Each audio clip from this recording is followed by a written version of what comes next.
राधे राधे दोस्तों, आज हम आपको पांचों पांडवों की कथा सुनाएंगे। जब पांच पांडव भगवान श्री कृष्ण के पास जाते हैं तो कलयुग की स्थिति को पूछते हैं। पांचों पांडव भगवान श्री कृष्ण के समक्ष बैठकर ये प्रश्न करते हैं कि हे कृष्ण, कलयुग कैसा होगा और कलयुग की दशा क्या होगी। तब भगवान श्री कृष्ण सोचते हैं कि यदि मैं इनको ऐसे ही जवाब दे दूंगा तो ये नहीं समझ पाएंगे, तो वह उनको जंगल ले जाते हैं और सभी पांचों पांडवों को कहते हैं कि तुम जाओ जंगल में और सब अलग अलग दिशाओं में जाना और जो भी जिसको जो चीज़ दिखे वो आके मुझे बताना, तब मैं उसका सही तात्पर्य आपको बताऊंगा।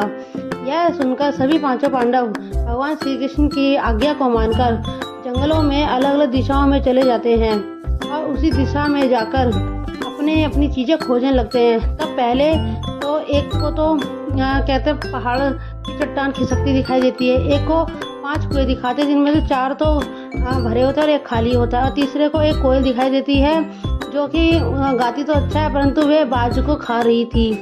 ऐसा देखकर और एक गाय थी जो अपने बछड़े को बहुत चाट रही थी और चाटते चाटते उस बछड़े को इतना चाटा कि उसमें से खून निकल आता है। और एक हाथी जो नदी में था और पर्वतों को उठा के पत्थरों को फेंक रहा था। यह सभी पांचों पांडव दृश्य देखकर भगवान श्री कृष्ण के समीप वापिस लौट आते हैं और उनको एक एक करके अपना वर्णन बताते हैं। तब भगवान श्री कृष्ण कहते हैं कि आओ अब मैं इनका अर्थ बताता हूँ। दोस्तों, ये कहानी हम अगले पार्ट में सुनाएंगे। राधे राधे।